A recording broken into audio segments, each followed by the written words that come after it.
Parallel World Pharmacy. Kyakutani, an assistant professor at the University of Japan, receives a representative from a pharmaceutical business while he is working on his computer. Kyakutani requests to be taken to a different room, and he joins him there to talk about his studies. After some time, he resumes using the computer while taking his medication. He cries after seeing his sister's picture. A tumor caused his sister to pass away. He does various tests in the lab while keeping a handwritten record of the experiment's time. He slept after setting an alarm for 46 minutes. He is asleep in the office when his secretary walks in. He is not working.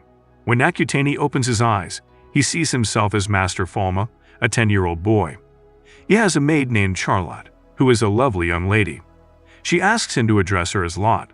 When Falma removed his shirt, she washed his garments. His arm has a mark named Lichtenberg, which Lot notices. Lot prays because it indicates that the medicine god Panactheos has shielded Falma from lightning. Kyakutani, presently known as Falma, verifies everything Lot told him about himself.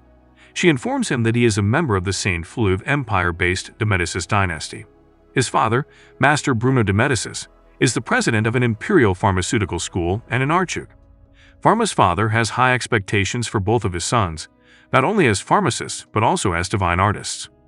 Falma's mother is Beatrice, his younger sister is named Blanche, and his older brother, Mr. Prahl, is currently studying abroad.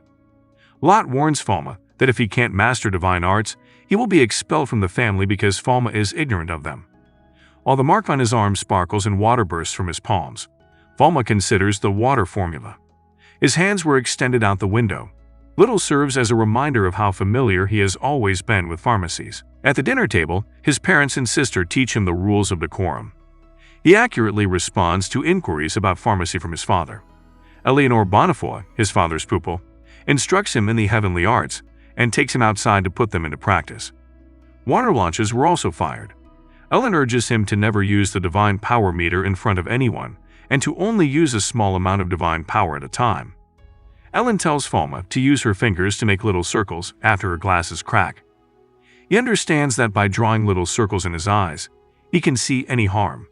The fact that Falma has no shadow disturbs Ellen. Episode 2. Ellen takes a 1-month break from her studies without providing Bruni with a reason. Meet Bruno instructs him to administer a potion to Ellen. He delivers the potion to her at her residence. He makes Ellen feel scared when she first sees him, but he implores her to stay and instruct him. Additionally, he gives her blue flowers. The following day, Ellen joins Falma to instruct him and express her gratitude for the flower arrangement in medicine. He learns a lot about the heavenly arts from her. Falma makes a circle with his fingers over his eyes as he examines a large number of people. He can detect sickness or pain in any area of the body in this way. After noticing eczema on her hands, he creates a lotion for Lot. She is quite appreciative of him because he had never experienced such care or attitude. Falma commits to using his expertise in drug production to assist those who cannot afford them.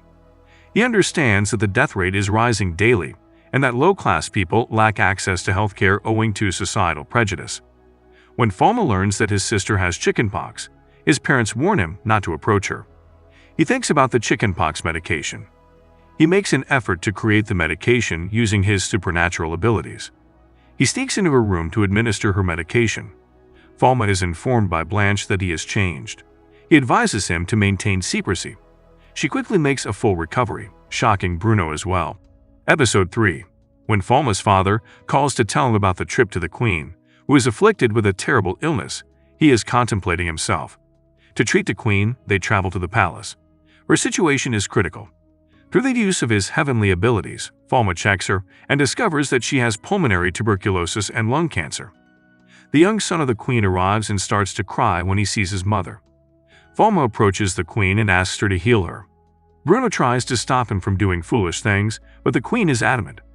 Falma prepares medicine when his father enters the room and inquires about him. When he learns that the god of medicine has given his son a gift, he is astonished.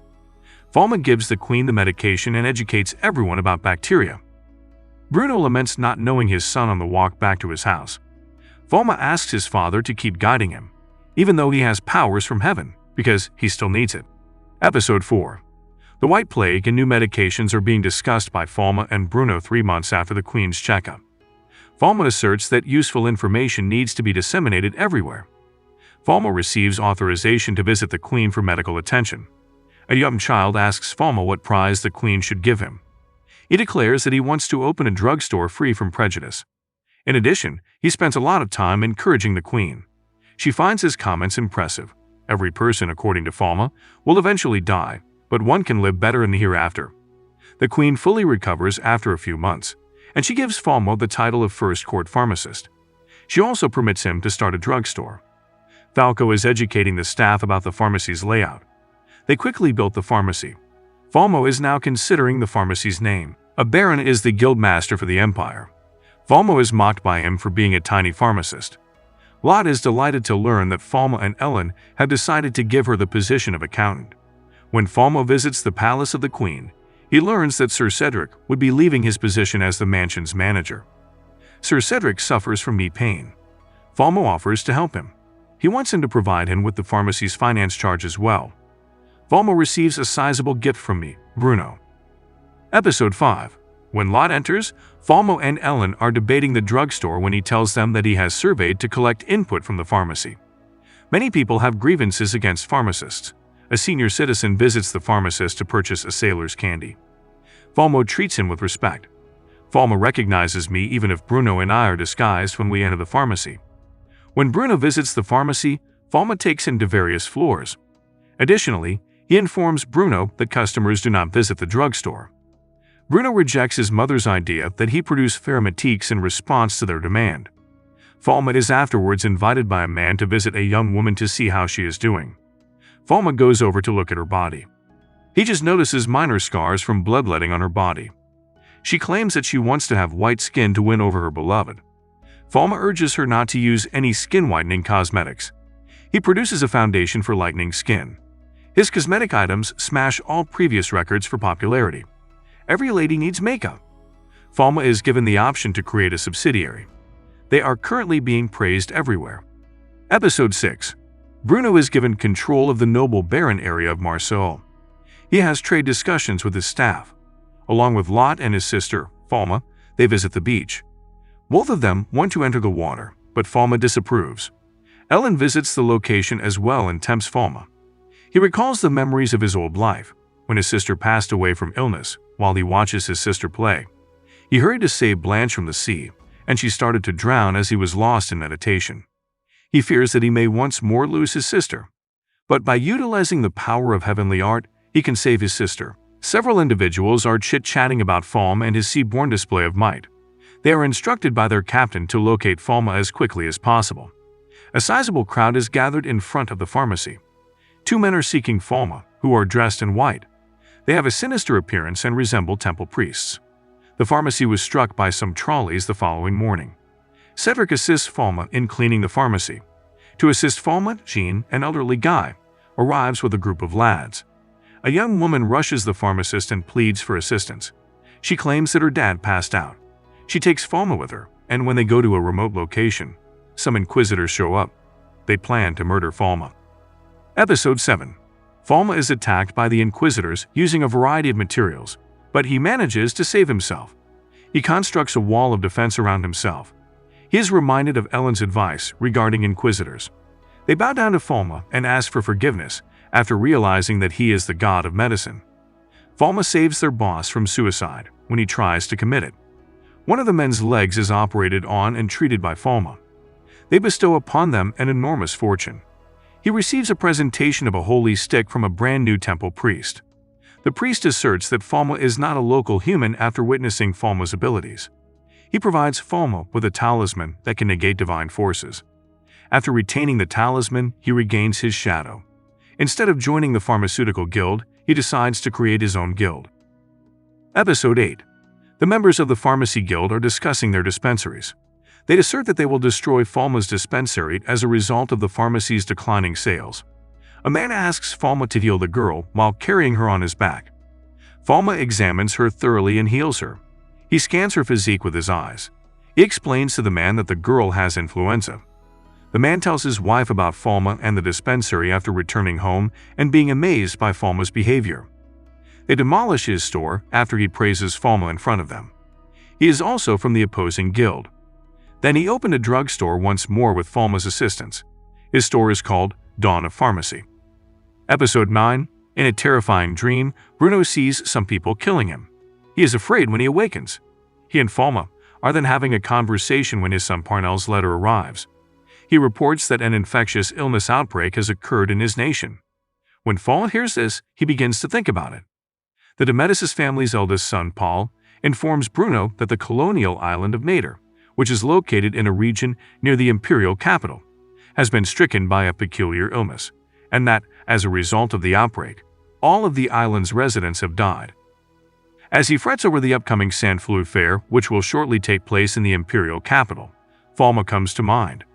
He is becoming more familiar with the common symptoms and signs that people with rare illnesses display. The queen wants to confer the title of noble baron on Falma, but Lot reminds her that this is against the law because Falma is still a minor.